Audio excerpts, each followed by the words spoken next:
할렐루야. 2부 예배에 오신 성도님들을 주님의 이름으로 환영하고 축복합니다. 오늘도 예수 그리스도의 은혜를 힘입어 우리가 하나님께 예배하며 나아갑니다. 하나님은 거룩하시고 신실하시고 크신 사랑으로 우리와 함께 하시는 분이십니다. 우리가 하나님을 경외하는 마음으로 그 경외의 마음을 들여서 신령과 진정으로 예배하는 이 시간이 되기를 간절히 소망합니다. 함께 찬양하겠습니다.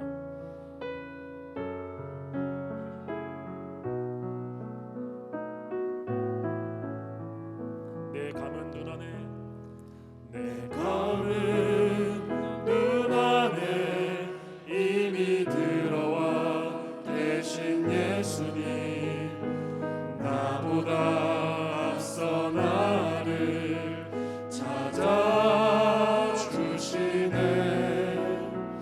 내 뻗은 두 손 위로 자기 하심을 내어주시니 언제나 먼저 나를 위로하시네. 한 번 더 찬양합니다. 내 감은 눈 안에 이미 들어와 계신 예수님, 나보다 앞서 나를 찾아주시네. 내 뻗은 두 손 위로 내 뻗은 두 손 위로 자비하심을 내어주시니 언제나 먼저 나를 위로하시네. 내 노래 가운데 내 노래 가운데 함께 즐거워하시는 늘 나의 기쁨이 되시네. 수많은 사람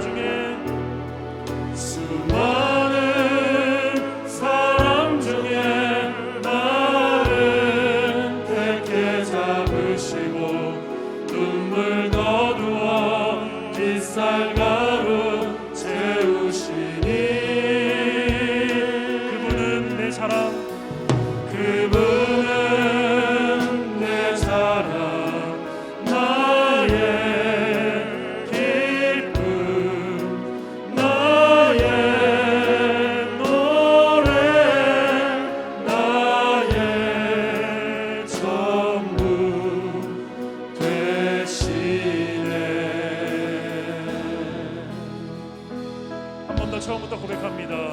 내 감은 눈 안에 내 감은 눈 안에 이미 들어와 계신 예수님, 나보다 앞서 나를 찾아 내 뻗은 두 손 위로 내 뻗은 두 손 위로 자비하심을 내어주시니 나보다 앞서 언제나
주님만을 섬기리. 나 주님만을 섬기리. 헛된 마음 버리고 헛된 마음 버리고 성령이여 성령이여 내 영혼 충만하게 하소서. 주님 앞에 내 생명 드리리라. 두 손 들고 찬양합니다. 두 손 들고 찬양합니다. 다시 오실 왕 여호와께 오직 주만이 나를 다스리네. 한 번 더 우리의 마음을 다하여서 두 손 들고 찬양합니다. 두 손 들고 주님 찬양합니다. 다시 오실 왕 여호와께 오직 주만이 나를 다스리네. 나 오직 주님만을 섬기리. 나 주님만을 섬기리. 헛된 마음 버리고 헛된 마음 버리고 성령이여 내 영혼 충만하게 하소서. 나 주님만을 섬기리. 나 주님만을 섬기리. 헛된 마음 버리고 헛된 마음 버리고 성령이여 내 영혼 충만하게 하소서. 주님 앞에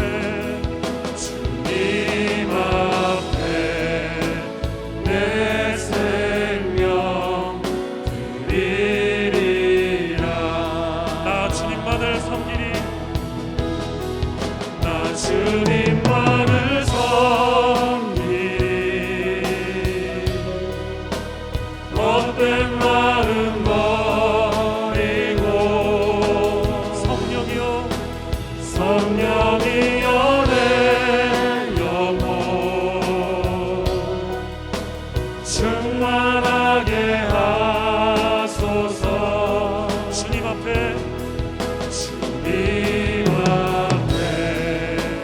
내 생명 드리리라.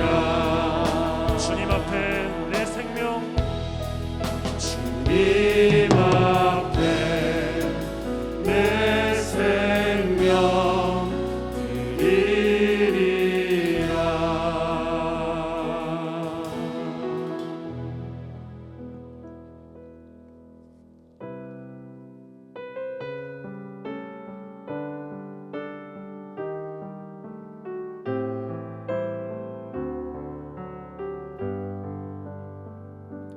아름답고 놀라운 주 예수 말로 할 수 없네. 그 측량할 수 없는 위엄 그 측량할 수 없는 위엄 주님과 같은 분 없네. 한없는 그 지혜와 사랑 그 누구도 다 알 수 없네. 아름답고 놀라운 주 예수 보좌에 앉으셨네. 주님 앞에 내가 서 있네. 주님 앞에 내가 서 있네. 주 앞에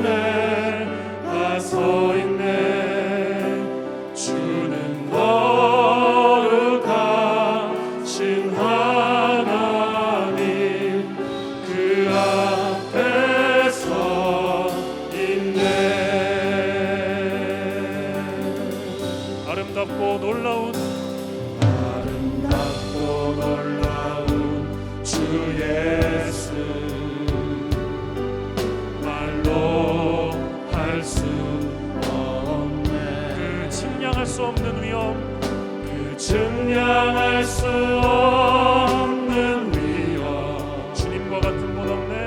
주님과 같은 분 없네. 한없는 그 지혜와 사랑,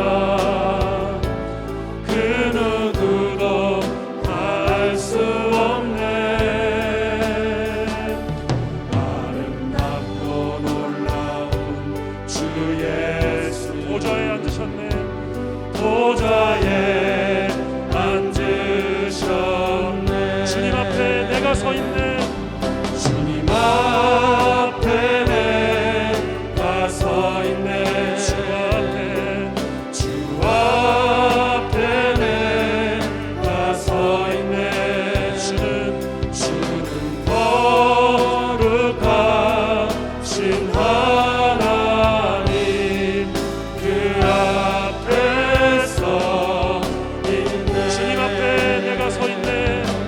주님 앞에 내가 서 있네. 주 앞에, 주 앞에 내가 서 그렇습니다. 주님, 주는 거룩하신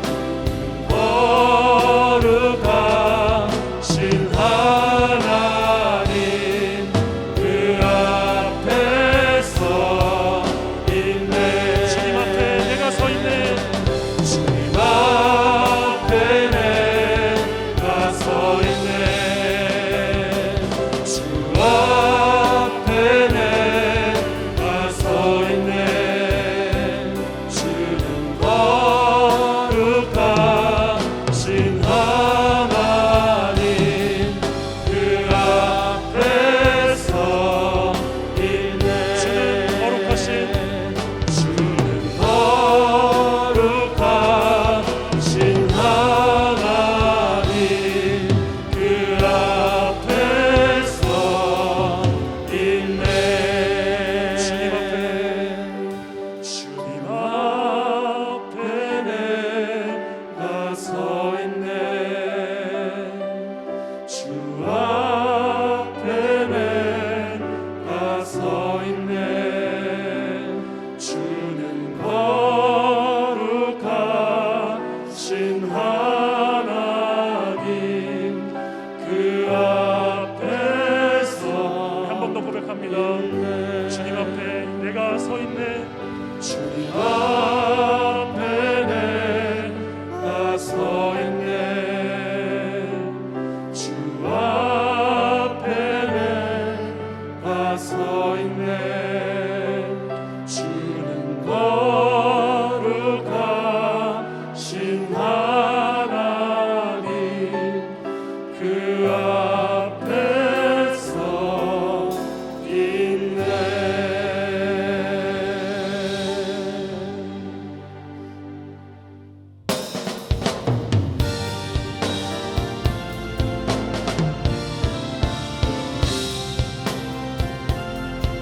왕이신 하나님, 왕이신 하나님 높임을 받으소서. 찬양하리라. 영원히 높임을 받으신 그 이름 찬양하리라. 그리스도 진리로 다스리네. 기뻐하라. 온 땅이여 찬양하라. 거룩하신 그 이름 높이리라. 거룩하신 그 이름 높이리라. 아멘. 할렐루야. 아름다운 봄날입니다. 여전히 우리는 터널에 서 있지만 참 아름다운 날이죠. 하늘은 푸르고 장미는 만발했습니다. 우리 가슴 속에 하나님을 향한 거룩한 갈망들, 은혜를 사모하는 거룩한 사모함이 아름다운 봄날처럼 하나님께 올려지기 바랍니다. 우리 하나님 앞에 거룩한 주일 예배 올려드리겠습니다.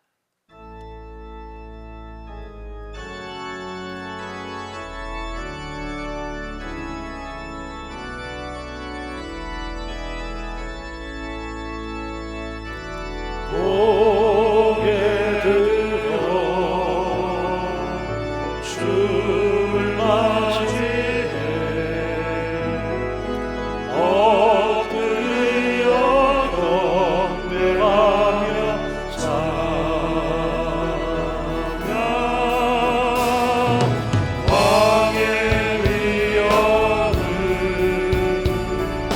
신령과 진정한 찬양으로 영광 돌려 만왕의 왕께. 아멘. 하나님은 영이시니 예배하는 자가 성령과 진리로 예배하라고 말씀하셨습니다. 우리의 모든 죄와 허물을 십자가에 보혈로 용서하실 뿐 아니라 이 시간 하나님을 갈망하며 그 음성 듣기를 사모하는 우리 모두에게 성령의 충만함과 말씀의 회복의 역사들이 가득한 시간 되게 도와주옵소서. 침묵 가운데 기도 올리겠습니다.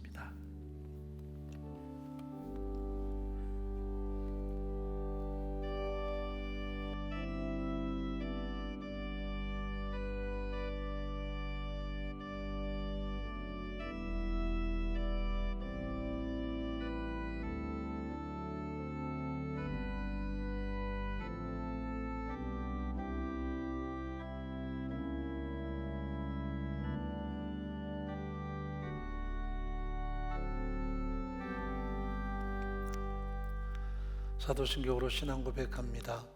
전능하사 천지를 만드신 하나님 아버지를 내가 믿사오며 그 외아들 우리 주 예수 그리스도를 믿사오니 이는 성령으로 잉태하사 동정녀 마리아에게 나시고 본디오 빌라도에게 고난을 받으사 십자가에 못 박혀 죽으시고 장사한 지 사흘 만에 죽은 자 가운데서 다시 살아나시며 하늘에 오르사 전능하신 하나님 우편 앉아 계시다가 저리로서 산자와 죽은 자를 심판하러 오시리라. 성령을 믿사오며 거룩한 공회와 성도가 서로 교통하는 것과 죄를 사하여 주시는 것과 몸이 다시 사는 것과 영원히 사는 것을 믿사옵나이다. 아멘. 44장 찬양 올려드리겠습니다.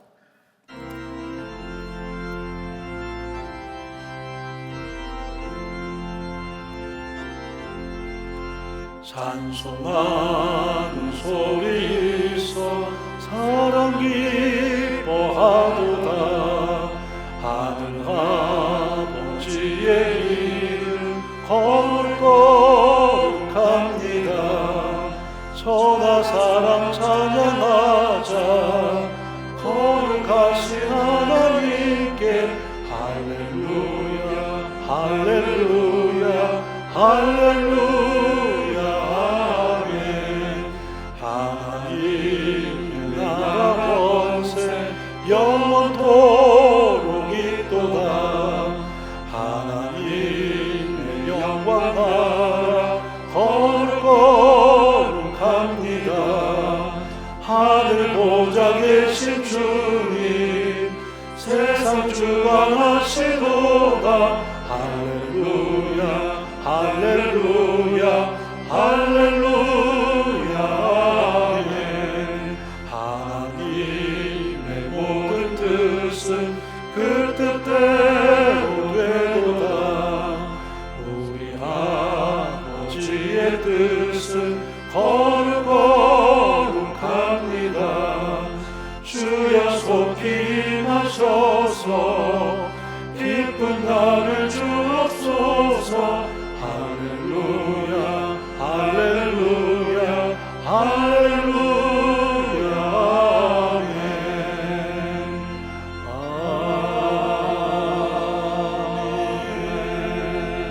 아멘.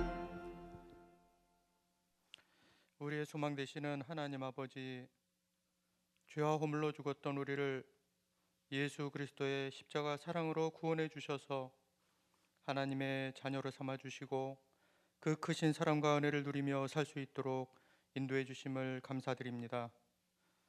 코로나19로 인해서 현장 예배와 온라인 예배를 병행해서 드리고 있지만 이제 백신 접종이 진행되면서 모든 동역자들이 다 함께 모여 기쁨과 감동 예배를 드릴 수 있는 기대와 소망을 갖게 하심을 감사합니다. 코로나19의 긴 터널에서 하루빨리 벗어나 하나님을 전마음으로 예배하며 찬양할 수 있도록 인도해 주시옵소서.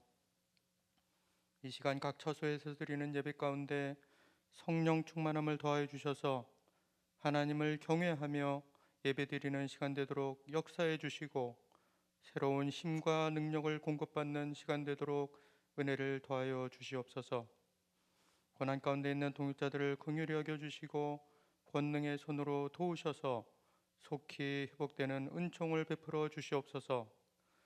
존귀한 공동체를 위해서 기도하며 섬기는 우리 모두가 되게 하시고 다음 세대가 더 소중하게 세워지는 풍성한 은혜가 가득하도록 인도해 주시옵소서. 모든 동역자들이 하나님 말씀에 순종하는 신실한 믿음의 삶을 통해 복음이 전파되는 풍성한 역사가 있게 하여 주옵소서. 사랑하는 우리 목사님을 영육간의 강건함으로 붙들어 주시고 말씀을 전하실 때 성령 충만케 하시며 우리 모두에게는 듣는 마음을 주셔서 말씀대로 살아가는 신실한 믿음 되게 하시고 위로와 회복을 얻는 복된 시간 되도록 인도해 주옵소서. 예수님의 이름으로 간절히 기도합나이다.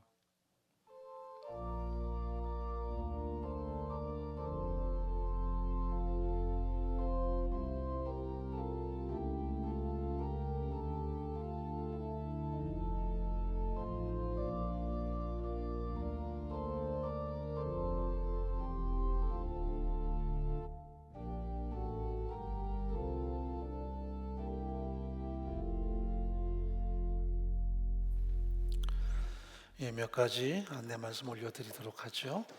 오늘 새 가족을 수료하시는 12분 여러분 앞에 먼저 소개해 드리겠습니다. 본교는 9분입니다. 강용배님, 오복수님, 조철영님, 박은숙님, 유성식님, 배은미님, 안태성님, 윤송이님, 천정환님, 이상 9분은 본교이고요. 은혜계 송도 3분입니다. 김영희님, 신동화님, 임중성님, 우리 따뜻한 박수로 환영하도록 하죠. 예, 은혜공동체는 철저한 방역 지침 준수하에 주일 현장 예배와 온라인 예배를 병행해 드리고 있습니다. 지금 2부 예배도 곳곳에서 우리가 함께 예배하고 있고요. 특히 2부는 좀 많은 분들이 몰리시기 때문에 자리가 좀 많이 부족합니다. 그래서 2부 때 꼭 오시는 분 빼놓고는 3부나 혹은 5부 쪽으로 저도 이동하셔도 좋을 듯 하고요. 1부 같은 경우는 조금 자리가 많이 느슨합니다. 7시라 좀 바쁘긴 하지만 우리가 현장에 대한 갈망을 더 많이 갖기를 바랍니다.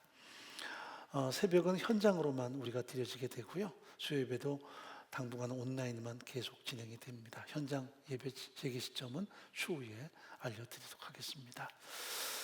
제일 가슴 아픈 것은 주일 저녁 예배가 여전히 우리가 함께 못 모인다는 것입니다. 신속하게 모이기를 기대하고요. 또 가정 예배로 대체해 주기 바랍니다. 모든 순장반은 주일반과 평일반은 본당에서 진행이 됩니다. 그러나 모든 사랑만 모이면 비대면으로 우리가 모이게 되는데요. 여러분이 전 마음으로 함께 참여하셔서 말씀과 기도에 현장 앞에 서기를 바랍니다. 모든 교육부서는 지금 현장과 온라인으로 함께 병행이 되고 있습니다. 우리 교사들 위해서 많이 기도해 주기 바랍니다. 그러나 사랑부는 오전 11시 현장과 온라인이 함께 중계가 되고요. 그리고 11시 3부 예배 때는 유아 세례식이 거행이 됩니다. 베델 주일반 전파훈련은 주일 오후 1시 30분 여전히 진행되고 있고요. 새가족은 예배 후에 진행이 됩니다. QR코드를 부여받으신 이후에 새가족에 참여할 수 있으니까 여러분 함께 동참해 주시기 바랍니다. 혼인 김동민, 박미든 커플 토요일 11시 웨딩플로체 7층에서 혼인합니다. 이제 하나님께 우리 연보 올려드릴 때 김혜진 자매 찬양하겠습니다. 박수로 맞이하도록 하죠.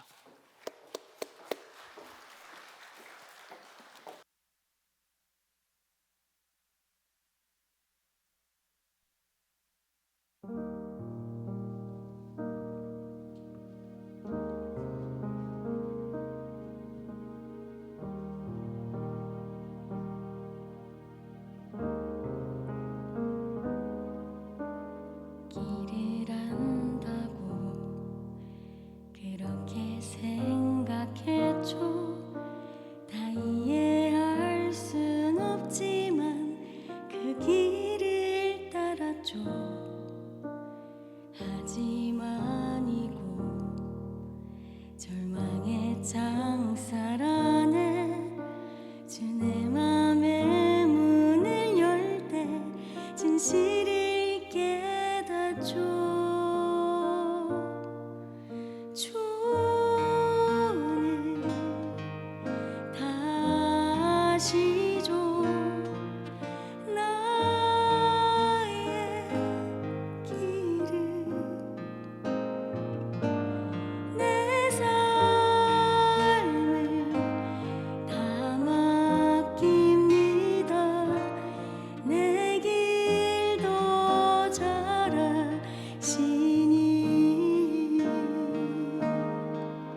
예, 수고했습니다.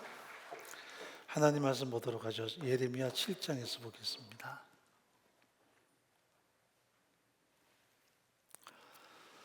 21절 말씀부터 28절까지 교독하도록 하죠. 만군의 여호와 이스라엘의 하나님이 이같이 말씀하시되 너희 희생의 번제물을 아울러 그 고기를 먹으라. 대저 내가 너희 열조를 애굽 땅에서 인도하여 낸 날에 번제나 희생에 대하여 말하지 아니하고 명하지 아니하고 오직 내가 이것으로 그들에게 명하여 이르기를 너희는 내 목소리를 들으라. 그리하면 나는 너희 하나님이 되겠고 너희는 내 백성이 되리라. 너희는 나의 명한 모든 길로 행하라. 그리하면 복을 받으리라 하였으나 그들이 청종치 아니하며 귀를 기울이지도 아니하고 자기 악한 마음의 꾀와 강팍한 대로 행하여 그 등을 내게로 향하고 그 얼굴을 향치 아니하였으며 너희 열조가 애굽 땅에서 나온 날부터 오늘까지 내가 내 종 선지자들을 너희에게 보내었으되 부지런히 보내었으나 너희가 나를 청종치 아니하며 귀를 기울이지 아니하고 목을 곧게 하여 너희 열조보다 악을 더 행하였느니라. 네가 그들에게 이 모든 말을 할지라도 그들이 너를 청종치 아니할 것이요 네가 그들을 불러도 그들이 네게 대답지 아니하리니 너는 그들에게 말하기를 너희는 너희 하나님 여호와의 목소리를 청종치 아니하며 교훈을 받지 아니하는 국민이라. 신실이 없어져 너희 입에서 끊어졌다 할지니라. 예, 아멘하기에는 참 끔찍한 말씀인데요, 우리가 마음의 교훈을 좀 많이 받기를 바랍니다. 기도하죠. 좋으신 하나님 아버지, 아름다운 봄을 주심을 감사합니다. 흐드러지는 장미꽃잎에서 봄의 아름다움을 느끼지만 그러나 그 가시가 있음을 또한 경험합니다. 인생의 다양한 행복이 있지만 여전히 한 구석에 사라지지 않는 어둠의 잔재들이 남아 있습니다. 눈물이 있고 고통도 있습니다. 그러나 그것 때문에 원망이나 낙심하지 않게 하시고 더더욱 겸비하여 하나님을 의지하며 신뢰하게 하시고 믿음으로 더 견고히 서는 우리의 전 신앙 되게 하시기를 간절히 소원합니다. 이 시간도 다양한 인생의 아픔과 고통을 겪는 동역자들을 친히 어루만져 주셔서 주의 강한 능력의 발로 붙들어 주시기를 간절히 소원합니다. 하나님의 치유와 회복과 강건케 하심이 그 모든 연약함의 현장들마다 풍성히 드러날 수 있도록 은총을 베풀어 주옵소서. 우리의 존귀한 다음 세대가 말씀 앞에 서게 도와주시고 진리 안에 늘 견고히 서서 하나님의 물된 동산같이 복되고 존귀한 삶을 풍성히 누릴 수 있도록 은혜 베푸시기를 간절히 소원합니다.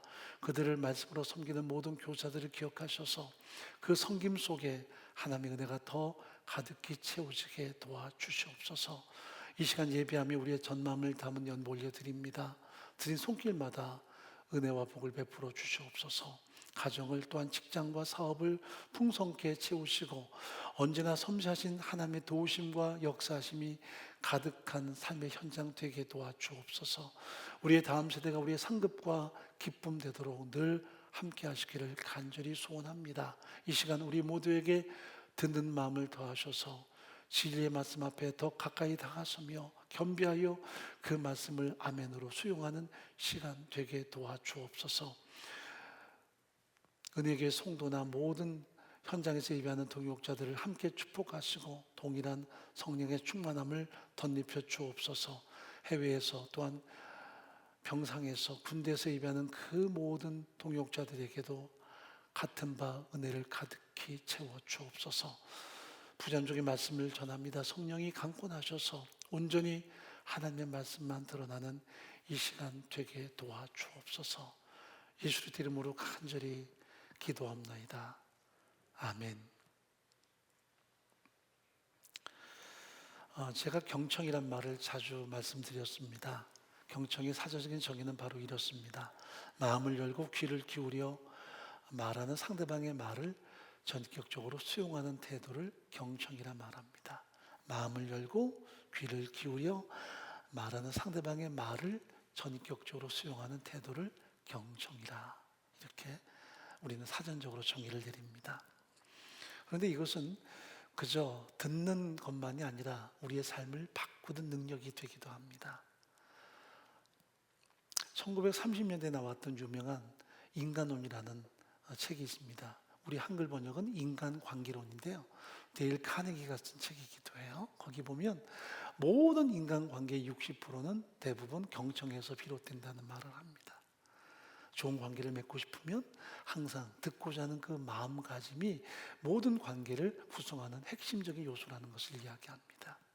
상관이든 아랫사람이든 혹은 부부이든 자녀들 간의 관계이든 간에 경청의 태도가 대부분의 관계를 형성하는 하나의 핵심적인 요소라는 것을 우리 앞에 교훈하는 것입니다. 잘 듣지 않고 관계를 잘 누리는 것은 불가능합니다. 잘 듣지 않고 모든 삶이 풍성해진 것도 여전히 불가능합니다. 그래서 잘 들어야만, 그것도 마음을 열고 귀를 기울여 상대방의 마음을 다 이렇게 수용하는 태도가 있어야만 모든 관계가 개선되고 또 삶이 풍성해진다는 것을 이야기를 하는 거죠. 존 푸엘은 좀 어렵게 설명을 했습니다. 진정한 경청이란 언어의 이면을 꿰뚫어 언어 속에 숨은 뜻을 이해하고 언어를 통해 자신을 드러내는 상대방을 발견하는 것이다. 그래서 경청이란 그 사람, 말하는 그 사람의 이면을 발견하는 거예요. 무슨 말을 하는지. 그 말 자체가 아니라 그 이면에 귀를 기울이고 그 속에 담긴 메시지를 찾는 것입니다. 그리고 인격적으로 그 메시지를 발견해낼 때 우리는 진정한 경청이라고 말할 수 있겠죠. 이 경청의 가장 중요한 접경은 바로 하나님의 말씀에 대한 자세입니다. 성경은 들으라 하는 말씀을 너무나 많이 사용합니다. 하나님은 말씀하시는 분이세요. 말씀으로 온 우주만을 창조하셨고 지금도 하나님은 말씀하세요. 그러면 우리가 이렇게 오해할 수 있습니다. 아니, 아무리 귀를 기울여도 안 들려오는데 그러나 말씀하세요. 여러분, 데이빗 소로라는 사람이 유명한 철학자인데도 그가 이 자연과 이렇게 함께 관계하면서 이런 말을 했습니다. 대자연을 거닐다 보면 그 속에서 들려오는 하나님의 음성이 들려온다. 이해가 됩니까? 이 자연 만물 속에도 우리가 그 속에 임하는 하나님의 음성이 있어요. 꽃들을 봐도 뭔가 세미한 음성이 들려오고요. 아름다운 자연에서도 어떤 음성이 있습니다. 하나님은 지금도 여전히 우리에게 말씀하세요. 다만 우리가 관심을 기울여서 안 듣기 때문이지요. 다양하게 들려오는 음성이 있습니다. 지금도 여전히 하나님은 말씀하시는 분이세요. 부족한 사람을 통해서지만 성령이 감동하셔서 그 입에 말씀을 주시고 지금도 전달케 하셔서 우리 모두에게 듣도록 역사하시는 하나님이세요. 그래서 이 크리스찬의 가장 중요한 자세가 뭐냐면 듣고자 하는 열망입니다. 경청이에요. 그게 없으면 우리의 신앙은 사실상 신앙이 아닌 거죠. 그래서 듣고자 하는 바른 태도가 없으면 우리의 신앙은 상당히 많은 부분에서 왜곡될 수밖에 없습니다. 그런데 우리가 예레미야서를 새벽마다 펼치지만 참 안타까운 게 뭐냐면 듣지 못하는 시대, 그리고 듣기를 거부하는 시대를 향한 하나님의 말씀이 얼만큼 어려웠는가 하는 것을 보게 돼요. 안 듣는 사람들, 그리고 듣고 싶어 하지 않는 사람에게 예레미야는 하나님의 말씀을 대언하는데 이것이 얼마나 힘들고 고달픈 사역인가를 우리가 짐작할 수 있습니다. 그게 예레미야의 시대였습니다. 어떻게 보면 벽 앞에 서 있는 느낌이랄까요? 때로 사람들을 향해 설 때도 벽 앞에 있는 느낌 많이 들잖아요. 말은 하는데 도무지 그들이 듣지 않는 것 같은 상황들, 듣지 못하는 상황들이 많이 연출이 돼요. 예레미야가 아마도 그런 마음이 아니었을까. 시대가 참 많이 미숙했고요. 또 그들이 신앙적으로 많은 문제점이 드러납니다. 여러분, 지금 이 시대를 보면 많은 사람들이 선동당하는 시대입니다. 젊은이들도 세상의 소리에 많이 선동당해요. 그 뜨거운 가슴을 막 유린하려고 세상은 그들의 가슴 속에 다양한 세상의 가치관을 주입시키려고 애를 씁니다. 심지어 이단조차도 그들을 사로잡기 위해서 다양한 방법을 동원하죠. 세상은 젊은이를 선동하기 원하는 이유가 뭔 줄 아세요? 그 젊은이들의 마음을 선동해야만 그들의 욕구를 충족시킬 수 있기 때문입니다. 그래서 모든 혁명들조차도 젊은이들을 선동해서 이루어지는 하나의 결과들이었습니다. 좋든 나쁘든 그것이 파괴적이든 아니면 공산주의적이든 민주적이든 간에 젊은이들의 가슴 속에 거룩한 불이 붙지 않으면, 또 어떤 왜곡된 불이 붙지 않으면 결과가 사실은 존재하기 어려웠습니다. 노인들의 마음에 불이 붙어서 어떤 변화가 나타나기 쉽지가 않습니다. 왜냐하면 그들은 신중하기 때문입니다. 그런데 이 시대는 노인들의 마음에도 다양한 거짓으로 그들의 마음을 선동하려고 시도하죠. 그래서 온통 가짜들이 난무하는 시대가 되어버렸습니다. 시대가 위험한 것은 많은 정보는 있지만 우리가 옳은 말에 귀를 기울이고 옳은 가치관에 내 마음이 끌리는가 하는 것이 중요하기 때문입니다. 잘못하면 우리가 세상에 유린당할 위험성이 너무나 많다는 사실입니다. 젊은이들이 너무나 많이 주식시장에 뛰어들고요, 또 암호화폐 시장에 뛰어들어서 그들의 삶을 고스란히 그 현대 물질 문명 속에서 짓밟히고 있습니다. 한탕주의, 또 만만치 않은 여러 가지 어려움 때문에 뭔가 우리가 돌파가 필요하다는 것은 이해하지만 잘못된 가치관, 잘못된 다양한 세상의 논리에 의해서 그들의 삶이 유린당할 위험성이 많아요. 심지어 신중한 노인들도 선동당할 위험이 많습니다. 가짜 뉴스에 의해서 선동을 당하죠. 이것이 이 시대의 악함이고요, 또한 많은 사람이 철저하게 왜곡되는 하나의 문제점이라고 말할 수 있을 것입니다. 전도서 10장 16절 한번 읽어보죠. 왕은 어리고 대신들은 아침에 연락하는 나라여 화가 있도다. 왕이 미숙하고 대신들은 아침부터 연락하고 파티하고 먹고 즐기는 시대가 되면 그 나라는 화가 있어요. 정치가들이 미숙하고요, 또 세상과 야합하면 그 시대는 철저하게 도태돼 버리고 말아요. 또 전도서 11장 9절 한번 읽어보죠. 청년이여 네 어린 때를 즐거워하며 네 청년의 날을 마음에 기뻐하여 마음에 원하는 일과 네 눈이 보는 대로 쫓아 행하라. 그러나 하나님이 이 모든 일을 위하여 너를 심판하실 줄 알라. 번역이 잘못 이해하면 청년들에게 청년들아 네가 기뻐하는 삶을 살아라, 네가 원하는 일을 해라 하는 것처럼 보이지만 내용이 조금 아쉽게 번역이 됐어요. 내용이 뭔 줄 아세요? 청년이여 네 마음대로 살아, 네가 하고 싶은 거 다 해봐. 그런데 네 인생에는 네가 책임져야 되는 거야 라는 말이거든요. 여러분, 쉽게 우리 청년들에게 네 마음대로 다 해봐, 하고 싶은 거 다 해, 어떤 이성이 아니라 네 심장이 끄는 대로 살아, 말은 쉽지만 결국 고스란히 그 결과는 본인들이 책임져야 되거든요.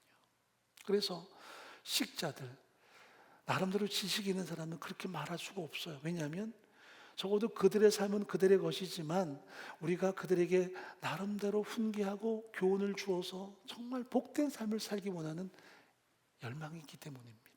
그래서 세상은 이런 교훈을 듣고 싶어서 않기 때문에 네 마음대로 살아가는 말에 끌려요. 그런 교사들이 많아지면 세상은 산으로 갈 수밖에 없습니다.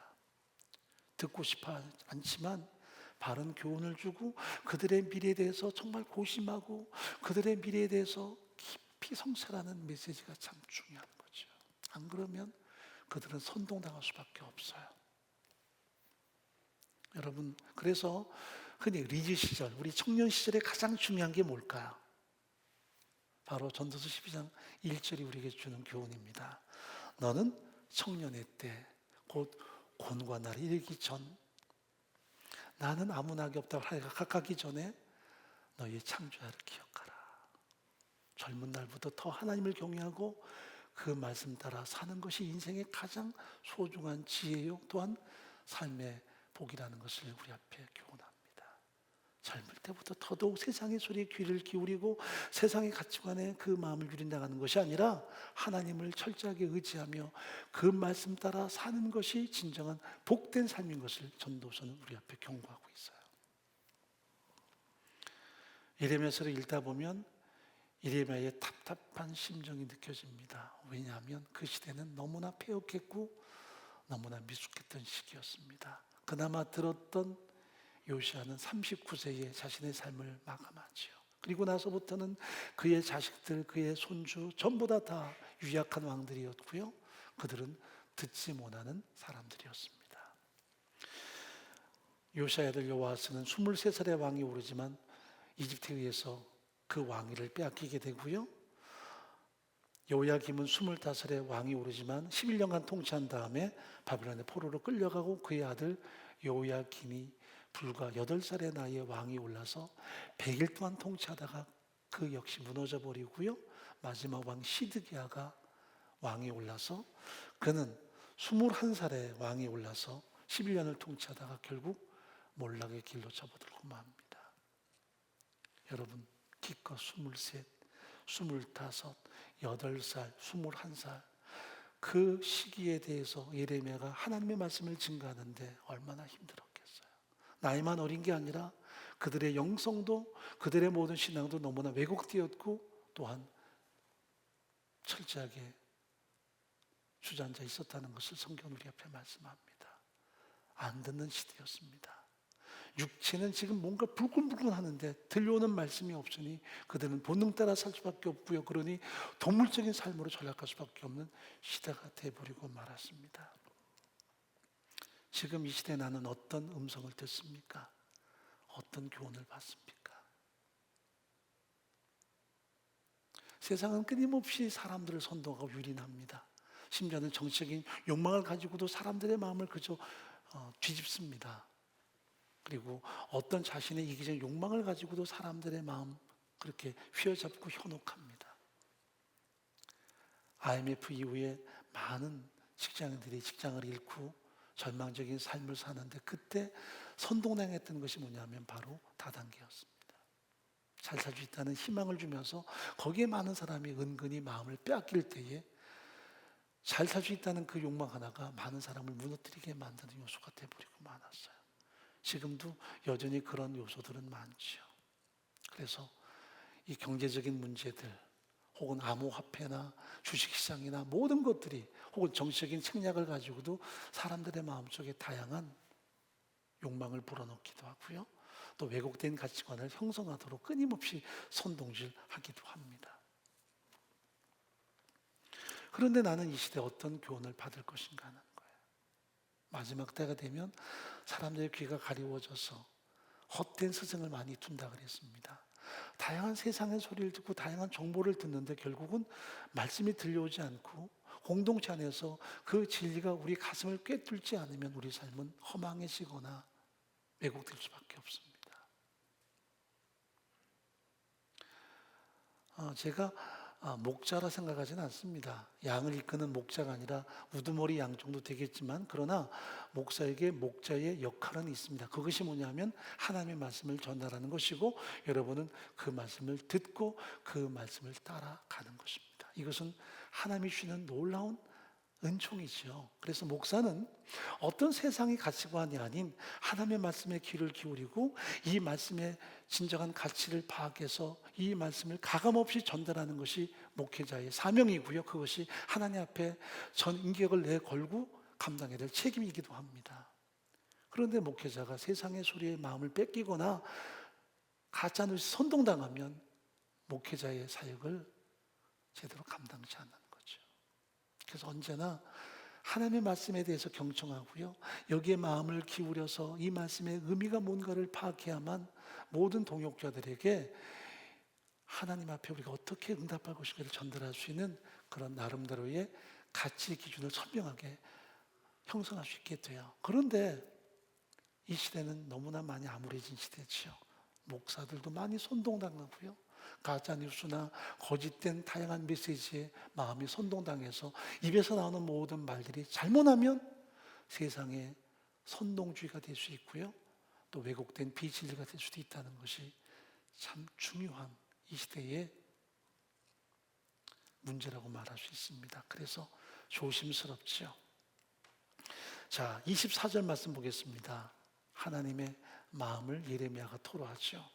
그들이 청종치 아니하며 귀를 기울이지도 아니하고 자기 악한 마음의 꾀와 강판대로 행하여 그 등을 내게로 향하고 그 얼굴을 향치 아니하였으며 너희 열조가 애굽 땅에서 나온 날부터 오늘날까지 내가 내 종 선지자들을 너희에게 보내었을 때 부지런히 보내었으나 너희가 나를 청종치 아니하며 귀를 기울이지 아니하고 목을 굳게 하여 너희 열조보다 악을 더 행하였느니라. 하나님의 경고예요. 귀를 기울이지도 않고요. 끊임없이 반항하고요, 등을 보이고 철저하게 그 말씀을 외면합니다. 그러므로 시대의 가장 가슴 아픈 비극이 뭐냐면 안 듣고 그리고 거부하는 삶이라는 것을 성경이 말씀하세요. 28절 말씀 보죠. 너는 그들에게 말하기를 너희는 너희 하나님 여호와의 목소리를 청종치 아니하며 교훈을 받지 아니하는 국민이라. 진실이 없어져 너희 입에서 끊어졌느니라 할지니라. 그들은 진실이 사라졌어요. 온통 거짓된 백성으로 전락했습니다. 왜냐하면 진리를 듣지 않으니 그들의 가슴 속에 진리가 형성될 수도 없고요, 바른 삶을 사는 것도 역부족이었습니다. 온통 거짓에 의해서 유린당하니 그들의 삶 자체가 거짓된 삶으로 처절하게 전락할 수밖에 없다는 것을 성경은 분명히 말씀합니다. 여러분, 우리는 지금 이 시대만 살아갈 수가 없습니다. 적어도 우리가 책임 있는 지성인이라면 다음 시대까지에 대한 거룩한 열망이 있어야 돼요. 그게 옳지 않습니까? 지난 스승의 날인데 제가 교회에서 점심을 먹거든요. 대부분 제가 외부에 나가서 밥을 거의 안 먹습니다. 그런데 우리 아카데미 아이들이 쳐들어왔어요. 저는 위에서 밥 먹고 있는데 밑에서 애들이 기다린다고 나중에 소문을 들었는데 거의 한 20-30분 기다리던 것 같아요. 제가 모르니 내려왔나요? 더 몰랐으면 그냥 저녁까지 가는 거죠. 근데 내려왔더니 아이들이 다 모여 앉아가지고 편지 읽어주고 기도해 주는데 마음이 참 찡했습니다. 어떻게 보면 제 마음에 있는 부담감이에요. 그냥 목사로서만 존재하는 게 아니라 그 아이들에게 두고두고 제가 하나의 이종표가 된다면 어떤 모습일까? 그게 여러분 굉장한 부담이거든요. 세월이 지난 다음에 제 이름 석자가 그 아이들의 가슴 속에 목사 다 왔다, 그리고 교장 다 왔다 하면 좋겠는데 그게 잘못돼 버리면 제 삶은 그야말로 망하는 거죠. 항상 그래서 기도할 때마다 그런 신중함이 있습니다. 또 행동할 때마다 그런 신중함이 있습니다. 우리가 이 시대뿐 아니라 그리고 세상의 소리에 그냥 부안해동해서 발끈할 게 아니라 어떻게 저 아이들의 인생 속에 진정한 가치관을 정립시키고 저들까지도 존귀하게 살도록 도울 수 있을까? 이게 사실 좀 외람된 것처럼 보이지만 제 마음에 있는 하나의 자세거든요. 잘못하면 말 한마디가 그들의 삶을 망칠 수 있어요. 저는 너무나 많이 경험해요. 저는 별거 아닌 말했는데도 아이들이 뭔가 가슴속에 불꽃을 담고 그대로 살아내는 것 보면 때로는 무섭습니다. 잘못해서 제가 한마디 그들에게 잘못 던졌을 때 그들 운명을 망치면 이건 어떤 한탄스러운 삶이 될까 생각해 보면 결코 만만치가 않아요. 지금 우리가 하나님의 음성을 청종해야만, 그래서 그 말씀에 우리의 마음을 기울이고 그 전인격으로 하나님 말씀에 동조해야만 시대를 향해서 진실을 말할 수 있고 우리 가족들이나 다음 세대에게 진실을 통해서 그들을 이끌 수가 있는데, 우리가 선동당하기 시작하면 우리 입에서 나오는 말이 다 거짓이 되거든요. 만약 박 목사가 뭔가 선동당해서 여러분 백신 맞지 마세요. 백신 맞으면 666 표시를 받는 게 돼서요, 그거 맞으면 우리가 사탄화되고요, 만약 그렇게 돼버린다면 우리 모두가 다 비성적이고 비인격적인 존재로 전락하는 거예요. 왜냐하면 항상 세상의 소리를 듣지만 이것이 진리인가 말씀을 통해서 걸러내고 하나님의 말씀을 끊임없이 드러내는 현장이 필요하죠. 유명한 존 스펄전은 이렇게 말했습니다. 목사는 100권의 책을 읽고 설교를 해야 되고요, 그리고 많은 신문을 보고 말씀을 전달해야 된다고요. 그런데 사실 지금은 신문 보기도 무서워요. 왜냐하면 너무나 많은 왜곡된 뉴스들이 많아서. 그래서 더 많은 시간 말씀 앞에 귀를 기울이는 게 중요하죠. 잘못하면 우리가 선동당할 수 있고 왜곡된 가치관에 의해서 우리의 진실됨이 왜곡될 수 있으니까요. 저는 정직하게 말씀을 전했는데 그게 왜곡된 가치관이라면 이건 무서운 거죠. 그래서 우리가 어디에 내 마음을 기울이는가, 무엇을 듣는가가 우리의 미래뿐 아니라 우리의 가정이나 주변의 미래를 만들어가는 시금석이 될 수 있다는 것을 성경은 경고하고 있는 것입니다. 그러므로 듣는 것이 그 사람의 능력입니다. 다른 말로 실력입니다. 잘못 듣는 것은 그 사람의 실력이 약한 것이기 때문이에요. 선동당하는 것도 그 사람의 실력이 약하기 때문입니다. 우리가 세상과 맞짱 떠야 되는데 우리 다음 세대가 영적 실력이 부족하면 세상에 의해서 도태될 수밖에 없어요. 혈과 육의 싸움이 아니라 악한 영들과 세상의 왜곡된 가치관과 우리가 싸워야 되는데 실력이 약해지면 우리가 거기에 그대로 조종을 받아요. 조종당하면 안 돼요. 적어도 크리스찬들은 세상을 선도하거나 진리를 통해서 세상을 항상 밝게 비춰야 되지 세상에 의해서 우리가 유린당하면 안 돼요. 자, 로마서 10장 7절 말씀 읽겠습니다. 그러므로 믿음은 들음에서 나며 들음은 그리스도의 말씀으로 말미암으니라. 우리가 항상 하나님의 말씀에 귀를 기울이고 그 말씀을 통해서 우리의 모든 진정한 가치 기준을 세우는 게 중요합니다. 구원도 하나님의 말씀으로, 살아가는 모든 인생의 능력도 말씀으로 공급받는 것입니다. 결국 우리가 듣는 것이 그 사람의 영적 수준입니다. 이름하여 영성입니다. 얼마나 듣는가. 오늘 우리의 영적 수준은 지금 들려야 돼요. 안 들리면 병든 것이거나 혹은 우리의 마음이 미혹당한 것입니다. 그래서 신명기는 들으라 이스라엘아, 들으라 말씀하세요. 지금 하나님은 말씀하세요. 그래서 하나님을 말씀의 하나님이라고 이야기하죠. 지금도 하나님이 내게 말씀하실 때 나는 듣는가. 자, 신명기 5장 1절 말씀 읽어보죠. 모세가 온 이스라엘을 불러 그들에게 이르되 이스라엘아, 오늘 내가 너희 귀에 말하는 규례와 법도를 듣고 그것을 배우며 지켜 행하라. 들어야 뭔가 듣고 행하죠. 안 들리는데 어떻게 행합니까? 들려와야만 그 말씀을 따라 우리가 정확하게 행동할 수 있죠. 그래서 신앙인은 어느 때든지 하나님의 말씀에 대해서 마음을 열고 귀를 기울여 듣고자 하는 저 마음이 너무나 중요합니다. 그래서 예배 현장은 듣고자 하는 현장이 될 수 있어야 돼요. 여러분이 예배에 나오셔서 다양한 욕구가 있고 다양한 바람이 있겠지만 무엇보다 기도해야 될 이유가 뭐냐면 우리가 마음을 열고 온 인격을 기울여서 말씀을 듣게 해주십시오. 이것이 가장 소중한 기도의 제목이 될 수 있어야만 해요. 결국 듣는 것은 그 사람의 인격과 결부가 됩니다. 인격만큼 들어요. 뭐만큼 듣는다고요? 그 사람 인격만큼 듣습니다. 그래서 좋은 인격의 남편은 아내의 말을 잘 들어요. 인격자니까요. 좋은 인격의 아내도 남편의 말을 잘 경청해요. 왜? 자신이 인격자니까. 근데 인격이 없는 사람은 안 들어요. 자기 말만 쏟아붓고 그리고 말해도 안 들어요. 인격이에요.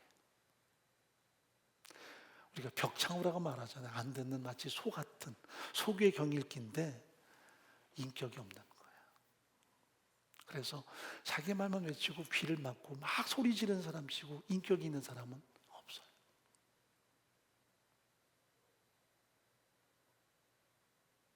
그래서 듣는 사람이 자기 인격만큼 들어요. 신앙의 인격만큼 삶의 인격만큼 들어요. 그래서 아버지지만 아이가 말할 때 그 미숙한 말도 들어주는 이유가 뭐냐면 아버지의 사랑과 인격 때문이에요. 거기에는 뭐 우월감이나 뭐가 자기의 힘의 우위를 드러냄이 없어요. 인격이에요. 자, 듣는 것이 진정한 복이라는 것 성경은 분명히 말씀합니다. 마태복음 13장 10절 읽어보죠. 너희 눈은 봄으로 너희 귀는 들음으로 복이 있도다. 예수님을 바라보는 수많은 청중을 향해서 그들이 복이 뭘까요? 예수들을 바라본과 그 음성을 듣는 것이 복되다는 것을 예수께서 말씀하시는 거예요. 오늘 이 시간에 가장 큰 복은 뭘까요? 들리는 거예요. 내게 들려온다. 그 사람 복된 사람이에요. 인격적인 사람이에요. 지혜로운 사람이에요. 영성을 가진 사람이에요. 그러나 못 들으면 우리가 동물처럼 될 수 있는 위험성이 너무나 많아요. 어제 들렸다고 오늘도 잘 들리는 거 아니에요. 여전히 오늘은 오늘의 음성을 들어야 되고요. 오늘 들려오는 마음의 귀가 있어야 돼요. 어제까지 잘 들리는데 오늘은 안 들려요. 그러면 오늘 내가 병든 거예요. 그래서 매일마다 오늘 내게 들려오는 소리가 있는가로 자기를 점검합니다. 어제까지 입맛이 좋았어요. 그 사람 건강했겠죠. 오늘 갑자기 입맛이 나빠졌으면 오늘 건강이 조금 문제가 생긴 거예요. 들음도 마찬가지예요. 성령은 지금도 듣게 하세요. 자, 요한계시록 2장 7절에 보면 이렇게 말씀합니다. 귀 있는 자는 성령이 그들이 하시는 말씀을 들을지어다. 성령은 지금도 뭐예요? 듣게 하세요. 들어야 이길 수 있고요. 이기는 그에게는 내가 하나님 나라의 생명나무 열매를 주겠다고 성경은 또한 약속하세요. 그래서 우리가 하나님을 경외한다, 믿음으로 산다는 진정한 신앙의 원리는 지금 내 마음을 열어서 그리고 귀를 기울여 그 모든 말씀을 인격적으로 내가 수용하겠습니다라는 경청이 아니면 진정한 경외, 진정한 신앙생활은 사실 존재하기는 불가능해요. 성경은 한 사람의 일생 속에서 극과 극의 삶을 우리 앞에 드러내는 인물을 소개합니다. 그게 솔로몬이에요. 그는 20세에 왕이 오릅니다. 성경은 몇 살의 왕이 올랐다는 설명은 없어요. 모든 왕들은 몇 살의 왕이 올랐고 몇 년 통치했다고 하는데 솔로몬의 그 왕이 오른 나이는 기록되지 않았습니다. 아마도 20세 정도. 그래서 학자들은 그렇게 보고 있습니다. 그런데 그 어린 나이에 왕이 올라서 그는 태평성세를 열고 국왕한 나라를 만들었던 핵심적인 요소가 무엇입니까? 다윗의 아들이기 때문에? 아니요. 그가 그 어린 나이에 자신의 무능을 인정하고 하나님께 자신의 전 마음을 기울여서 음성을 듣기를 사모했기에 하나님은 그에게 부와 명예까지 다 허락하셨습니다. 그래서 그의 삶이 탄탄대로했고요. 그의 삶은 대낮처럼 밝았습니다. 열왕기상 3장 9절 한번 읽어보죠. 누가 주의 이 많은 백성을 재판할 수 있사오리까? 지혜로운 마음을 종에게 주사 주의 백성을 재판하여 선악을 분별하게 하옵소서. 우리 한글 개혁판은 지혜로운 마음으로 번역됐는데 이제 새로 나온 개혁 개정판에는 듣는 마음이라 번역을 했습니다. 잘 번역했어요. 제게 듣는 마음을 주십시오. 립쉐마, 듣는 마음. 그것이 지혜로운 마음의 진정한 해석입니다. 이것이 이 사람의 성공의 가장 중요한 초석이었어요. 저는 어린아이입니다. 미숙합니다. 나는 경력이 없습니다. 저는 내 힘으로 이 백성을 다스릴 수 없으니 하나님의 말씀을 경청하겠습니다. 제게 그 말씀을 들려주셔서 그 말씀 따라 살 수 있는 힘을 주십시오. 이것이 나라의 부강함과 그의 왕권의 탄탄대로 걷게 하는 능력이었습니다. 결국 그의 성공은 듣는 마음이 있었기에 가능했던 거죠. 그러나 그의 인생 후반부에 듣는 마음이 퇴화됩니다.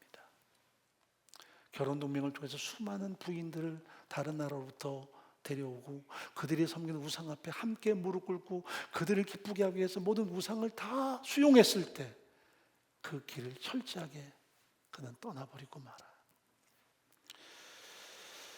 열왕기상 11장 4절 한번 읽어봅니다. 솔로몬의 나이 늙을 때에 왕비들이 그 마음을 돌이켜 다른 신들을 쫓게 하였으므로 왕의 마음이 그 부친 다윗의 마음과 같지 아니하여 그 하나님 여호와 앞에 온전치 못하였으니 6절에 보면 솔로몬이 여호와의 눈앞에서 악을 행하여 그 부친 다윗이 여호와를 온전히 쫓은같이 쫓지 아니하고 9절 솔로몬이 마음을 돌이켜 이스라엘 하나님 여호와를 떠남으로 여호와께서 저에게 진노하시니라. 여호와께서 일찍이 두 번이나 저에게 나타나셔서 책망을 했는데도 안 들어요. 다윗은 나단을 통해서 당신이 그 사람이라 할 때 깨닫고 무릎 꿇고 통회하고 그 말씀 앞에 철저하게 돌이켰다면 솔로몬은 안 들어요. 마음이 떠났어요. 그것이 몰락의 길이었어요. 하나님이 뭐라고 말씀하세요? 네가 내 말을 저버렸으므로 내 말을 청종치 아니하고 우상 앞에 무릎 꿇고 저들의 말을 들었으므로 네 나라가 갈라질 것이다. 그러나 네 아비 다윗으로 인해서 네 때에는 나누지 않겠다. 그러나 너로 인해서 네 자식의 때에 나라가 갈라질 것이다. 결국 그 아들 르호보암 때에 왕국은 쪼개져 버리고 말아요. 그렇게 대낮의 햇빛처럼 영광스러웠던 존재가 그렇게 몰락하다니요. 전 솔로몬 그래서 좋아하지 않아요. 한때 반짝했다가 한때 그냥 어둠 속으로 떨어져 버린 그 삶을 누가 그렇게 탐닉하겠습니까? 한결같아야죠. 그의 삶은 극과 극이었어요. 들을 때는 그의 삶이 번영하지만 듣지 않았을 때의 왕국이 여전히 겉으로 보기에는 번영했죠. 그러나 몰락은 시간 문제였던 거죠. 지금 내가 들으면 아무리 힘든 삶의 현실이라도 우리는 극복할 수 있는데, 들리지 않으면 아무리 화려해도 그 삶은 몰락이에요. 결론을 맺어보겠습니다. 23절 말씀입니다. 우리가 이 말씀을 가슴에 좀 담았으면 좋겠어요. 오직 내가 이것으로 그들에게 명하여 이르기를 너희는 내 목소리를 들어라. 그리하면 나는 너희 하나님이 되겠고 너희는 내 백성이 되리라. 너희는 나의 명한 모든 길로 행하라. 그리하면 복을 받으리라. 복을 받는다니까 돈, 명예, 성공 아니요. 들려오는 그 자체가 복이고요. 들려오면 우리가 살아요. 들리면 우리는 적어도 살아요. 이것이 삶을 어떻게든 변화시키는 능력이고요. 인생을 역전시키는 능력이고요. 우리 삶 속에 하나님께서 함께 하시는 능력이 돼요. 그래서 들려오는가, 경청하는가. 그래서 오늘의 경청으로 살아야 돼요. 오늘의 순종으로 살아야 됩니다. 그러면 여러분 이해하시죠? 그런데 순종도 들려야지 뭔가 순종하죠. 들리지 않으면 순종은 그야말로 허탄한 단언 놀이에 불과합니다. 내가 내 마음을 열어서 내 귀를 기울여 그 모든 하나님의 인격적인 언약의 말씀을 수용하고 그 말씀을 따라 살려고 애쓸 때, 그리고 하나님 도와주십시오, 제가 이 말씀 따라 살아야 됩니다 하고 몸부림치고 도우심을 구할 때 그 삶은 정말 복된 삶으로 완성돼 가겠죠. 지금은 미약할지 모르지만 언젠가는 하나님의 세우시는 위대한 반전, 위대한 역사를 경험하겠죠. 그러나 과거에 들렸고 지금 안 들리면 우리의 삶은 하루아침에 몰락할 수 있는 것이 뭐 돈을 잃는다, 건강을 잃는다가 아니라 신앙 자체가 그렇게 어두워질 수 있어요. 그게 신앙인의 진정한 사세인 거 성경 분명히 말씀합니다. 경영 말하지 마세요. 내가 경청하는가, 귀를 기울여 듣는가, 거기에 나의 진정한 신앙 실력이 있고요, 나의 영성이 있고요, 그리고 나의 인격이 있고요, 그것이 나의 복이라는 것 성경은 분명히 말씀하세요. 오늘 우리 안에 그런 소중한 역사들이 가득하기를 간절히 바랍니다. 살아계신 하나님 아버지, 지금 들려옵니까? 듣는 것이 모든 우양의 재물보다 낫다고 하나님께서 말씀하셨는데, 우리가 듣고 그 말씀을 통해 우리의 삶을 철저하게 위탁하며 순종하는 신앙 되게 하시고, 그때마다 우리의 영성, 우리의 인격, 우리의 삶의 진정한 복들이 다시 한번 확증될 수 있는 신앙 되게 도와주옵소서. 예수님의 이름으로 간절히 기도옵나이다. 아멘. 우리 찬양합니다. 다 같이 일어나셔서 중삼층은 그냥 앉아 계시고요, 본당만 다 같이 찬양합니다. 하나님 한 번도 나를 실망시킨 적 없으시고 언제나 공평과 은혜로 나를 지키셨네. 오신실하신 주, 오신실하신 주, 오신실하신 주, 내 너를 떠나지도 않으리라, 내 너를 버리지도 않으리라 약속하셨던 주님, 그 약속을 지키사 이후로도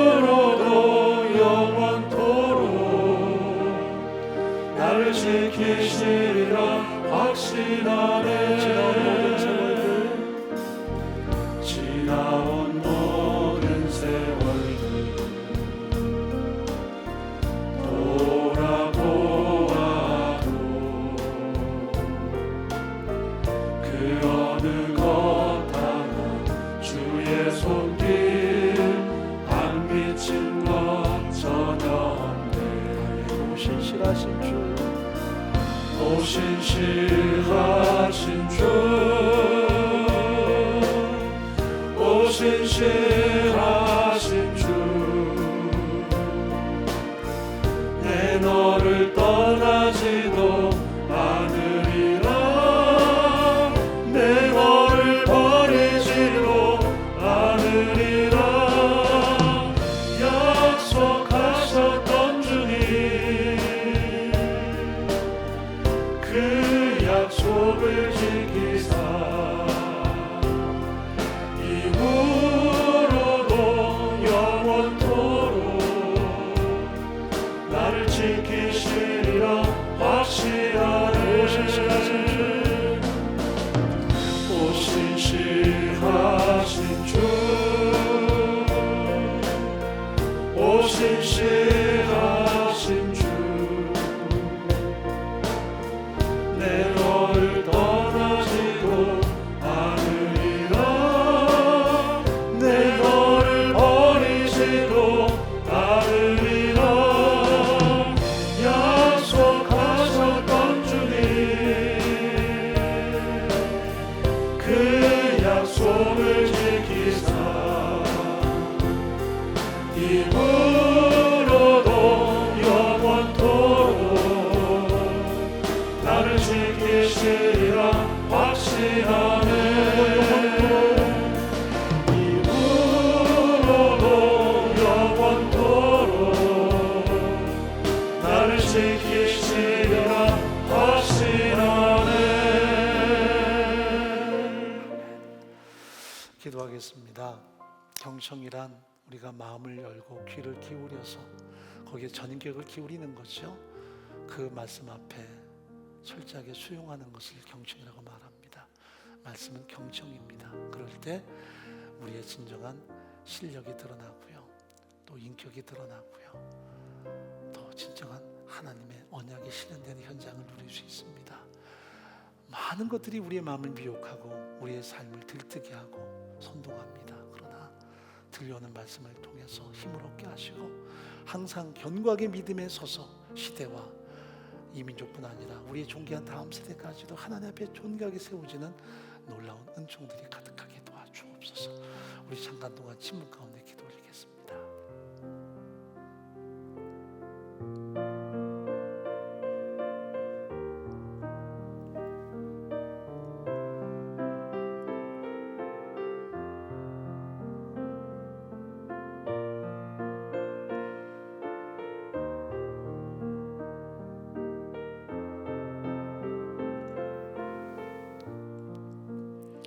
지금은 우리 주 예수 그리스도의 크신 은혜와 하나님의 사랑과 성령의 함께하심이 사랑하는 모든 동역자들과 우리의 존귀한 다음 세대와 공동체와 민족과 열방 가운데 함께하시기를 간절히 축원하옵나이다. 아멘.